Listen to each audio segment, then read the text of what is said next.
Hello, everyone, and welcome back to our podcast series, ACSA Insights. We can't believe we're actually on to the third set of our series in which we are delving into the world of artificial intelligence, or better known as AI. I would like to begin by acknowledging the traditional owners from the lands and waterways from which we are meeting today. Stephen and I, our guest, are here working and living on Whadjuk Noongar land here in Perth. I'd like to pay my respects to their elders, past and present, and for their continued guidance, knowledge, and support to the education of all Australians. It is wonderful to be here today with Stephen Payne.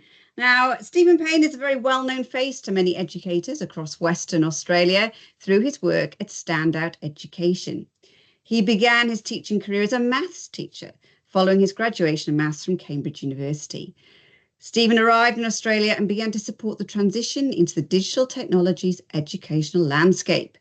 He worked for ACSA Adelaide and their digital technologies implementation project, then moved to regional education manager for Microsoft. Stephen not only supports the implementation of Microsoft 365 and AI, but he is better known to many students across the state as Minecraft Steve. He is a passionate Minecraft education expert, blending in elements of the curriculum and keeping students engaged. Stephen's current work focuses on design thinking challenges, and he shall be hosting another one of the most successful conference events for young children in WA this year. So a great welcome to you, Stephen. Thanks, Anna. Happy to chat to you today. Now, Stephen, you've been a teacher, you've been a facilitator, an educational coach, but what have you found the most rewarding and why? Great question. Yeah, I've had lots of different hats, and there's pluses and minuses in all of those. So I think at the heart of it, I'm still a teacher. I just teach adults, I guess, more than students these days. But I really liked being a classroom teacher and working with a group of students over a year and seeing their development and building those relationships. And I miss, as I generally work by myself now, I miss that relationship both with the students and also colleagues. But I really like the educational coach role. So there's certain teachers I work with, and I know that what I'm doing with them kind of has a ripple effect. So I'm helping lots and lots of students, and not just my class. So that's always really positive. Yeah, I think that's really important to note, isn't it? With professional learning, you sort of teaching one person, and as you say, that ripple effect, so many more people are then involved in the process and can benefit from such a really positive experience in that kind of coaching space. In terms of what we're talking about today, we're talking about AI, and it's been slowly working away in the background for many, many years. And we can trace it all the way back to Alan Turing. But since the pandemic, we have seen an explosion of AI, not only in the media and the press, but also in the general conversation of everyone and having the chat around the table or having the chat at the pub. Why do you think this is the case? I think it's probably a few different things. I think particularly after COVID or during COVID, lots of industries had to think about the way they were using digital technologies. And I think around the same time, AI was rapidly being developed and deployed. So from healthcare, education, accounting, people were seeing ways that they could use AI. So it's just become, I guess, more visible in different ways. Yes. Last week I was working with a company, and I always, when I'm talking about AI, I always ask, when have you used AI previously? And some people have used it a little bit. And then one woman said, I used it to help plan a revision program when I was in high school. And I suddenly felt very old. Oh, wow. Yeah, that's probably, does. But when you think about it, it has been around for so long. It's just in its current form is the thing, isn't it? That's right. Yeah. So I think particularly with generative AI and the explosion of ChatGPT, everyone was talking about that at the end of 2022 it was now. So that's only 2.5 years ago. But I think just between then and now, everyone is talking about AI. So I've had family members, neighbors, Uber drivers, um, everyone just talking about AI and how it's using them, Yeah. or how can I use it, and that sort of thing. Yes. And of course the media. You Yeah. mentioned the media in your question, and that's a big thing. Everyone is talking about positive things and Yeah. negative things and Yes. trying to predict the future. Yes. That's definitely right. And I think as us as educators, we've always got our eye on the ball of the future and how that's going to affect the students that we're working with definitely today. Now, AI for teaching is often being hailed as the next thing in reducing workload, supporting marking, analysis of data. And it really is going to be kind of the big monumental change that we have in education. But where do you think AI is going to have the biggest impact in the classrooms and for teachers? Great question again. I think back to when I was teaching, the internet really came into schools, Yeah. and the big question there was, do we ban it? What do we do with it? How do Mm, we embrace it? And I think it was a very yes. gradual thing. And trying to imagine now schools without the internet, you wouldn't be Yeah. able to do anything. No, that's very true. So I think there's probably three main I think it's about three main areas. There's obviously subcategories and that sort of thing, but I would Yes. probably say learning, and particularly personalized learning. So I think some of the ways I've already seen AI embraced really well is to kind of cater to different students. So to rewrite Mm, materials, to come up with new ways of teaching students with different needs, varying the difficulty. I use it a lot when I go to schools. I've got a sort of 5 or 6 really great Minecraft lessons that I use across mm, different subjects. And I can just throw my lesson plan into Copilot, for yeah. example, and say, I want to meet these curriculum objectives. Yes. I can relate it to the Australian curriculum or the WA curriculum, and I can say, I've got a student here who's just arrived from Poland. Can you come up with some Minecraft related Ah, phrases that I can put on a PowerPoint? And it just does all that kind of stuff for me. So yes. I can really personalize and change those resources. So quite a simple thing. It's not anything that I couldn't necessarily do myself, but the speed and Yeah. the accuracy that it can rewrite materials, customize them, change their purpose. I find that Yeah. really useful. And what you were just saying there was actually really interesting because when I'm hearing you talk about that, especially in terms of, EALD and language students, I'm thinking the creativity that's even thinking about, you're being creative in looking at the holistic child's needs. And I suppose that will come gradually with time for many teachers as they understand the capabilities of AI. But even now, using AI requires that creativity of the mind to kind of blend that all together and not just produce the lesson plan. It's what else can it do to support, I suppose, more and more students. Now, AI Copilot is Microsoft's sort of where we're at with AI. And you're now working predominantly in that space and seen as really as the expert in how to use it effectively, not only in schools, but also in corporate businesses too. Now, Copilot claims to inform, entertain, and inspire, as well as give advice, give feedback, and straightforward answers, which I find very clever at the end. Can you give us some examples of where you've seen this in practice? Yeah, I've never seen that claim. I'm gonna go and look for that. Yeah, It sounds like the BBC, to it inform, does. entertain, and inspire. Um, so I suppose I probably won't touch inform, entertain, inspire, give advice, That's give okay. feedback. There's a lot of stuff there. So Yeah, um, yeah, basically it's only as good as, like you said, as the questions you ask. You ask a yes, creative question, you'll get a creative response. If you yeah, ask a factual question, you might get a one-word response. So yeah, it's about individual creativity and use of it as well. But some of yeah. the ways that I've seen it used in schools, I'll give you a couple of examples from schools Mm, and then a couple from business, I suppose. Um, so I saw a year 7 teacher where teaching biology, and the students really liked superhero films. Oh, And so yeah. they just asked Copilot to come up with a team of Marvel superheroes that were cells in the body, Yep. give them a suitable name, describe what they are really good at, and then create a battle scene.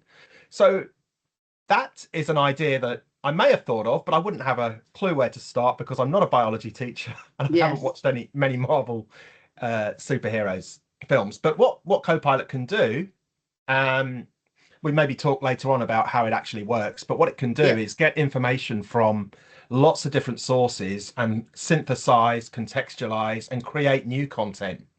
So it's really good at coming up with creative solutions to Mm, problems or creative scenarios. yes.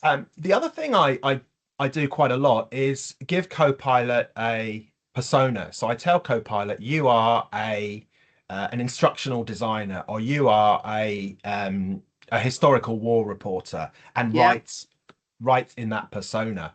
So Mm, another one I've done with younger students is asked Copilot to be a soldier on the Gallipoli Peninsula in right. 1915, describe what you can see, smell, experience, how are you feeling, and then link it to the Year 8 history curriculum. Yes. So those sorts of things, why, it would take me a while to check all the sources and make sure Mm, things were correct. Obviously, you still need to check things, but yes. those kind of creative persona creations I find quite useful as well. Yeah. And then I Definitely. suppose in business, I would say most of the organizations I've been working with find it most useful in managing emails. So whether that Ah, is summarizing emails, so one of the things you can do with Copilot is open up an email thread that's maybe 34 yeah. emails long and just click the summarize button and it will say Oh, who started the email, what decisions were made, what the next outcomes are. So I find wow. that so useful because I've got threads going back over a couple of years. I've been working with someone and I want to figure out what we've done previously, what might come next. So that sort of thing's great. And also coaching. um Mm, so in Copilot 365, there's an email coach. So yes. you can write an email, click coach, and it gives you feedback on your tone, your professionalism, your content, sentiment, all of that kind of stuff. Yeah. So I find that really useful. And what I found is, like a coach, I'm relying on it less and less because my email writing has got better. I'm always asking my questions. You're asking for Yeah. something, what can you offer in return? You've suggested that we organize a meeting. Well, Yeah. why don't I put a date there so that we limit it and sign off regards rather than love to the kids or whatever it might be. So Yes. try and keep that sort of professionalism, and that's something that it's really good at because it's obviously got access to the best ways to do things, what's effective. And the other way I use that is when I get really long emails. Hmm. Sometimes I get so bogged down with narrative that I don't actually know what the Yes. point of the email is. And Yes. I've got one particular colleague who will write 2,000 words when 100 will do. And Yeah. Copilot's really good at just telling me what response Yeah. they need, and even if they need a response. So that's Yeah. the sort of thing. Obviously, it's not perfect, but it's saving me a lot of time. So Yes. that's a way that I use it. And just finally, I've mentioned summarizing and Yeah. synthesizing and that sort of thing. I do this a lot. I work with different industries, so sometimes I'll just download a couple of reports from that industry, throw them into Copilot, and say create a couple of relevant Word documents of 100 Mm, words, or what does someone who's working in the wheat belt region of Western yeah. Australia need to know about this climate change report? And Yes. it will bring out things that are pertinent, and I can go in looking like I know what I'm talking about. And then I use those examples when I'm talking to people, and they're immediately downloading this, downloading that, Yes. and having it summarized for them. And that's something that's really time saving, I think. Yeah.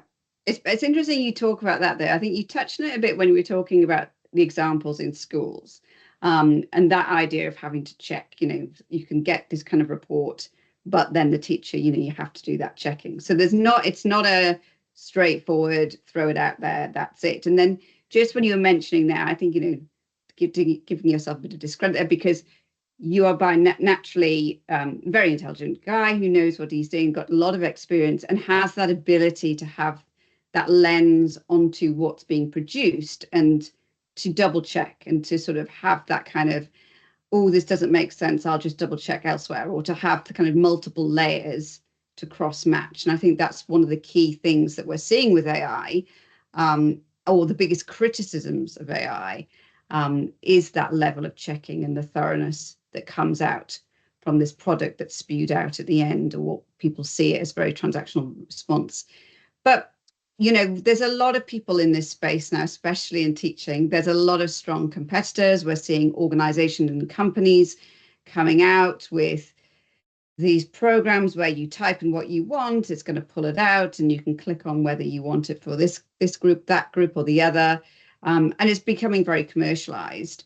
But as a teacher, what do you think they should be looking for in terms of the function and the capabilities of an AI program? I think you want to find something that works for you. I'm thinking it from a teacher's point of view. You want to find something that you can use. So I actually think that if a school decides to use a particular tool, that is quite effective. We've seen in the past where people have had different presentation tools, and students get confused about what button to click on and what apps they need installed and that sort of thing. So I remember going to a university recently, and they had, I think, 14 different types of video editors they were supporting. So that kind of thing, you could have 14 different AI tools that are creating lesson plans or creating assessment rubrics and that sort of thing. And it's much easier if you've just got one or two tools and you know how to use them really well, and there's support in place in the school. The school is managing the security, the data governance, and all that kind of stuff. So that's something important that we may touch on a little bit later as well. But I think when I go to schools, I can certainly tell you what I see used. I think ChatGPT is still very prominent.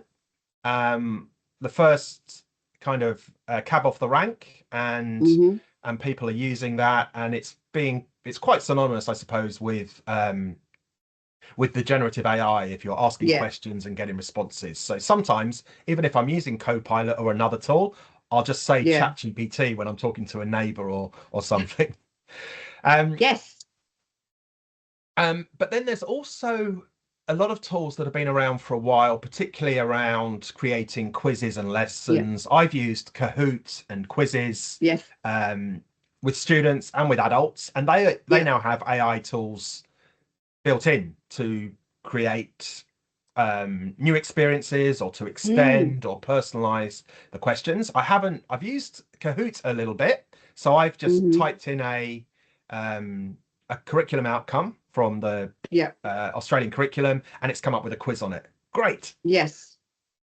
So I know that there's a lot of tools that do that. The other one, I actually do quite a bit of training on Canva in schools. I was about to say, surely Canva has got those AI tools. So I'm actually a Canva for Education training partner. So I must be a big fan of the Canva Magic Studio. You might have come across this. This is now the AI integration within Canva, and it's really powerful. So whether you are writing a lesson plan, creating a presentation or a video, creating images, editing images, I use it. Canva is probably the tool I use the most when I'm creating a presentation or a handout for a workshop, and I find it really, really positive.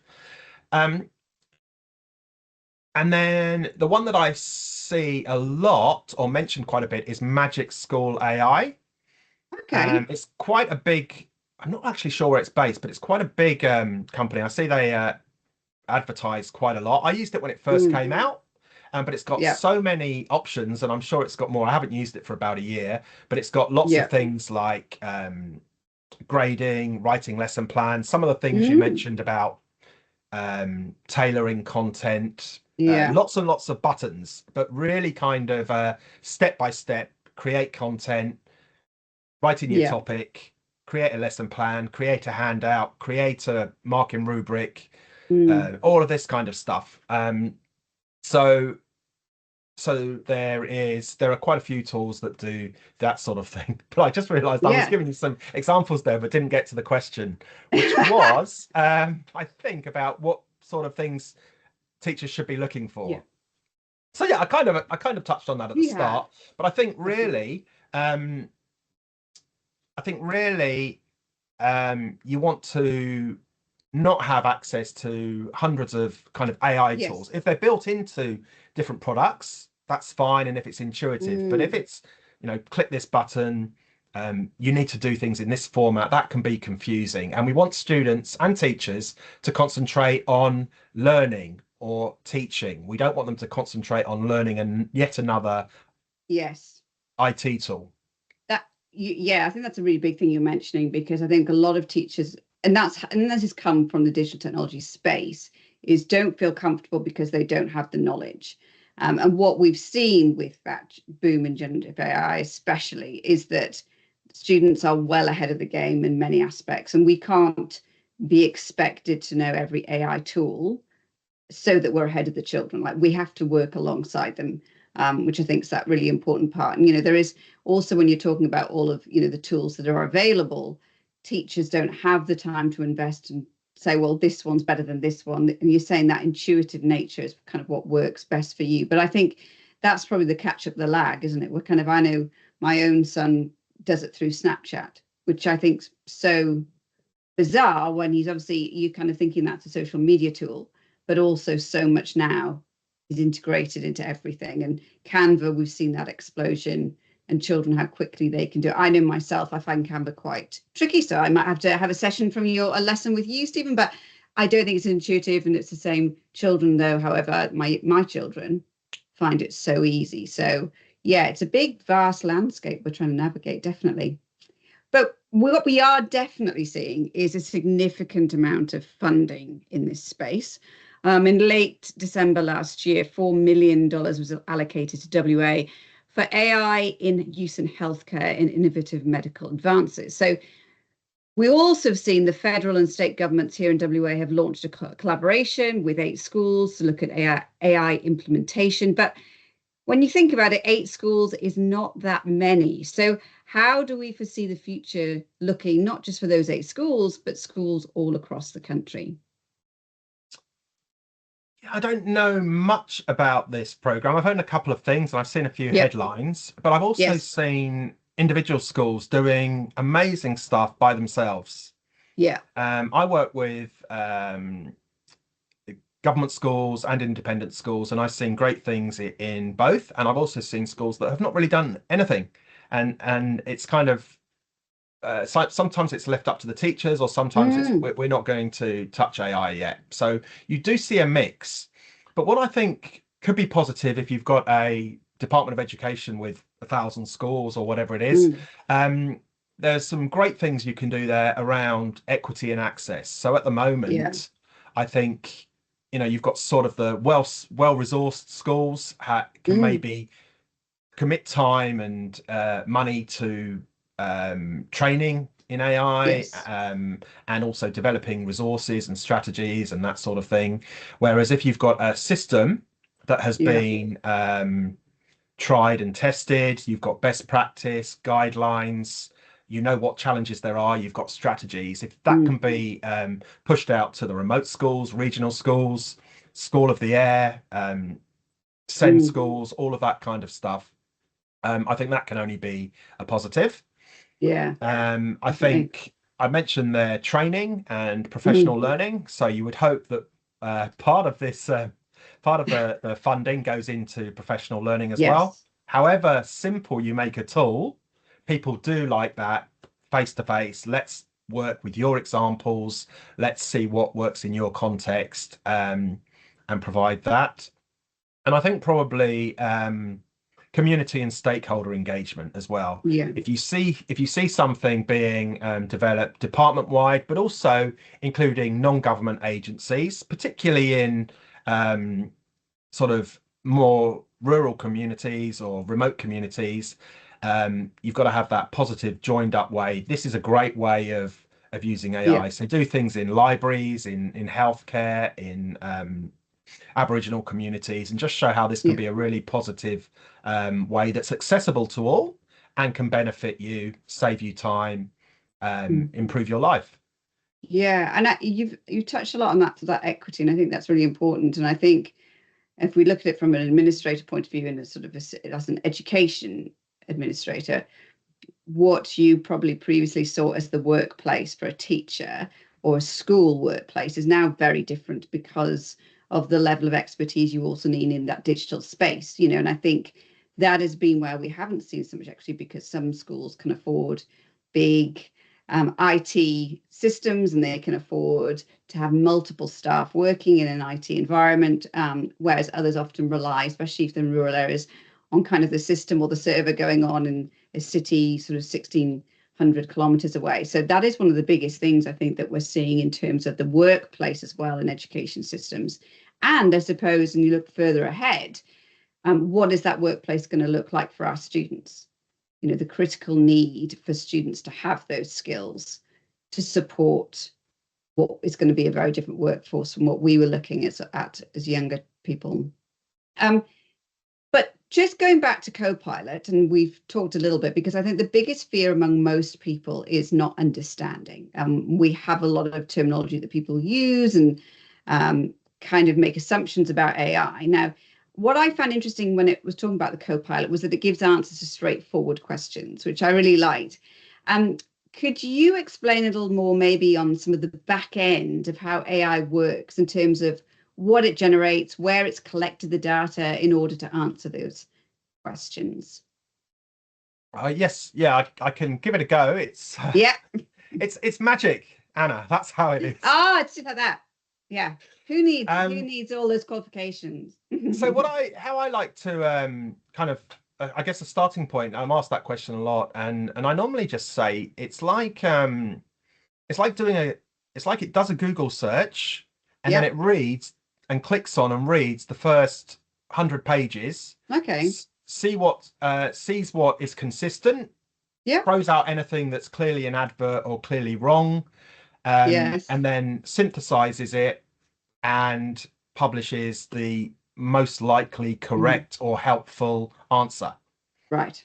So that's kind of at a real basic level what it does. And I Mm. would say probably the last 6 months I don't think used a Google search. I've done Oh, everything through Copilot. So oh, whether it have is you? looking for a new watch, looking for a restaurant, coming Mm. up with a holiday itinerary, looking up legal questions.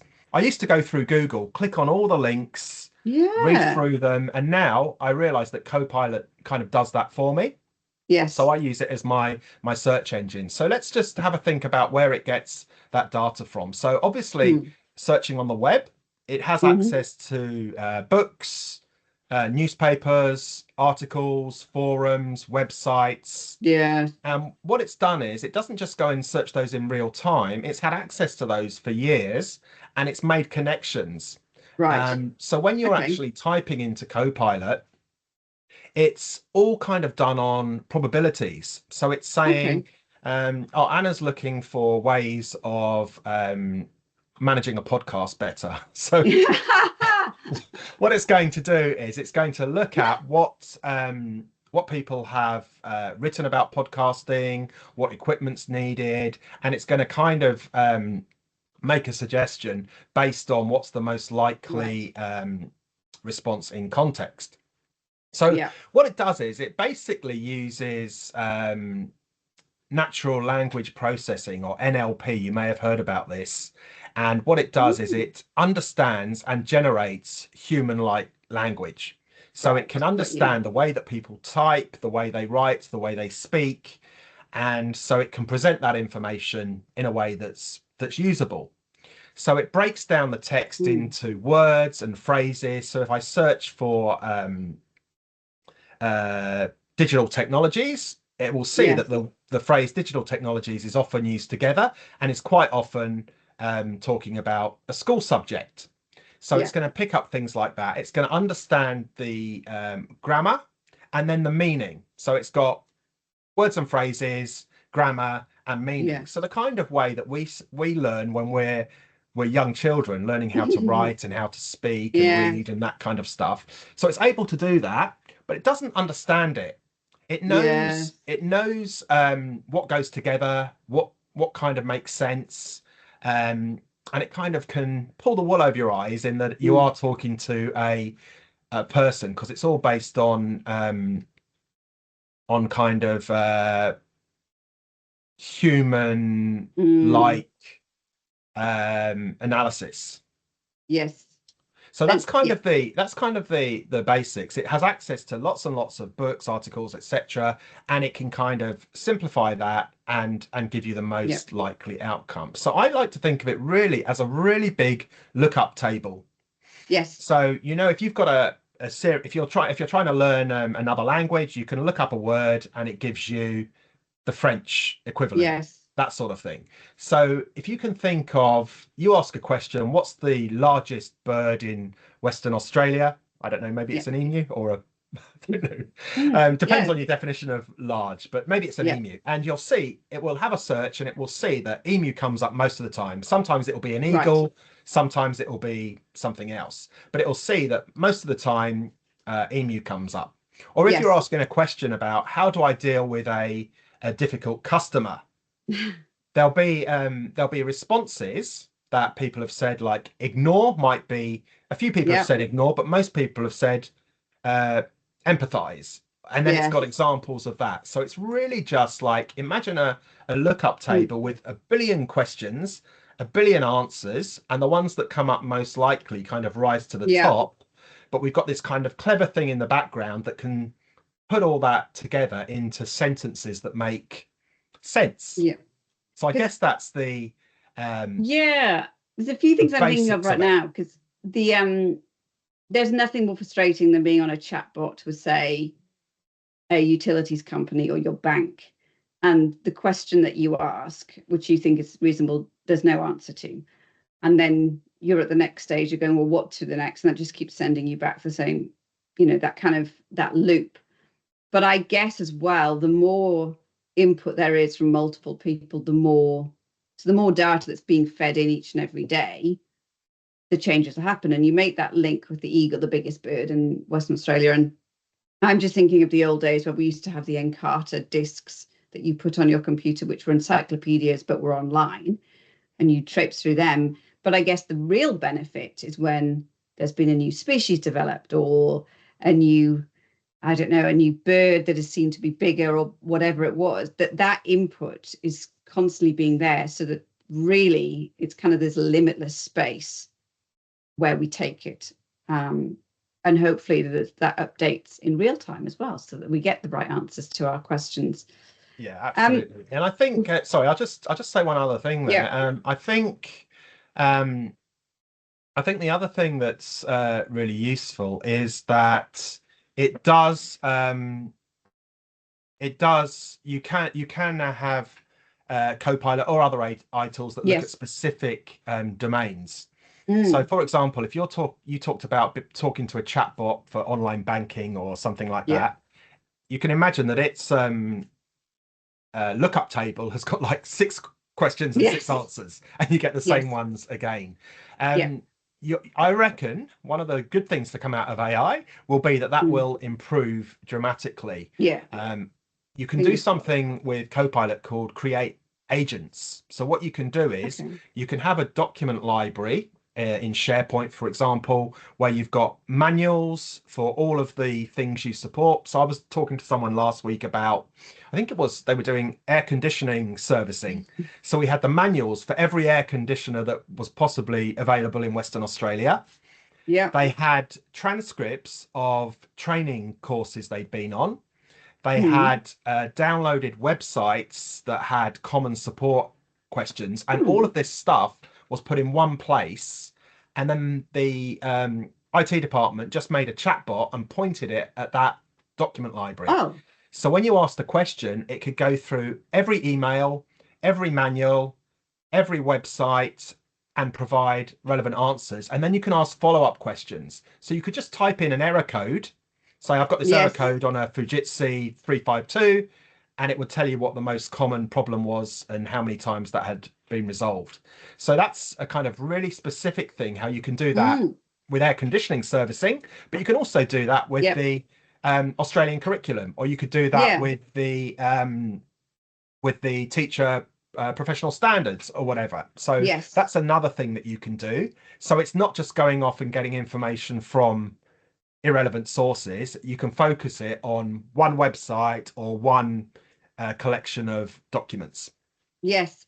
And I'm just thinking from a parental point of view, that would be so good that I'm not getting the information via email, via via something like CSOR, like multiple ways, and then when it comes to, you need the very vital information of what time they're getting the bus back from somewhere, and you're scrolling through so much, how wonderful it would be that there's something that you just type in and the chatbot will tell you all those things. Obviously that takes you into a whole other realm of your data privacy and protection, especially with young children. But that is a real capability. I can see if you've got a really great IT service and centre who could really develop that, that would be game changing. The Federal Education Minister, Jason Clare, has been quoted in the AI education announcement that teaching is the most important job in the world and that AI will never replace a good teacher.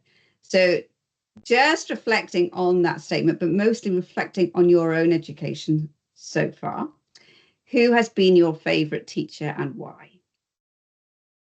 Can I tell you my least favourite teacher? No, yeah. I'll tell you my least favourite bit of feedback. I remember at primary school, we had a creative writing exercise, and I wrote this story. I spent ages on it. I spent all weekend writing this story. It was the longest story, the most elaborate world I'd created. And I handed it to the teacher, and I got it back a few days later, and that there was one comment, and it said, please use joined up handwriting. Oh. And I was so upset because I'd spent so long writing that, and that was the only feedback I got. So I suppose if I'd known the task was show off your joined up handwriting, then I would have tried harder, but I didn't realize that was the task. So that didn't make me happy. No, it doesn't. But then it also determines, I look at you now and your background is so much in mathematics and all that sort of thing. And it just kind of makes you a bit sad because you could have also been a brilliant writer, but there we go. One thing can change your direction. I'll wait for your book to come out and then I'll give you some feedback. The funny thing is, I don't know when I've last done joined up or any type of handwriting recently. So greatest teachers. Oh, can I give you a fictional teacher? I really like Miss Honey. I think she's just wonderful. What a good segue into your love of bees as well. From Matilda, yeah. So that was really good. And I didn't think of that. The name is bee related, so that's good. Yeah. Miss Honey's my fictional one. My real one, I had an English teacher actually in high school called Miss Taylor. Okay.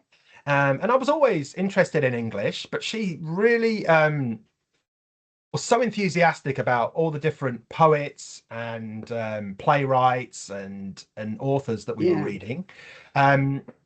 And I just think she got so excited when she was talking about what she'd been reading and what it meant to her, that it was just infectious. That was the main thing. And you couldn't help but be wrapped up in that. And then what was really good was I was always kind of interested in sort of outside of school. I was always kind of doing magic shows for the family and that sort of thing, and we were acting out some of the plays in school. I think we were doing we were doing a Shakespeare play, and we were acting it out. And she told me that she thought I had a good acting skills, which I hadn't really picked up on. Even the drama teacher hadn't told me that I was a good actor. So I really liked that she saw that in me, and so that encouraged me to to join an acting company. So when I was in high school, I joined an acting company outside of school, and then something which I would never have thought of. I then auditioned for the school production and got the lead. So there you go. I was so pleased with that, and it was really just because this teacher was, I guess, encouraging, infectious kind of love of literature, but then really encouraging as well. And she'd make recommendations if I said I enjoyed this or that, and she did it with everyone. She knew so much. She had so many books that she'd come in and lend them to you. She said, "Oh, did you really enjoy that? You might enjoy this." And just really, really positive experience. So that's what I like. It's the relationships and getting to know what's going to inspire different children and that sort of thing. So I think she would have been really happy that I went in to do maths at uni and then become an IT trainer. But I think you come away from that, and I'm thinking, there you are, that trajectory of where your career went with maths and IT and digital tech. But whilst you may not have gone down that route that she really inspired you, it's obviously her inspiration of love of learning that has actually come through really strong. And it might not be the subject matter that we engage with, but as you said, they're really, really, really lovely. It's about the engagement and that kind of relationship that you have with students that kind of is that long-lasting part. Well, it's time to wrap up, and what has been a wonderful podcast here with Stephen Payne today. Just so wonderful to deep dive into AI, but also with that human touch, and to have some of the tips and trades of the trade that we can look to as we move into the future with our students. So I'd love to thank our listeners here today to ACSA Insights. All those wonderful things that Stephen has spoken to us today about, we shall be putting those links into the members only access area, so you can reach out and connect to Stephen and see what he can do to help support you in the classroom environment or the work environment.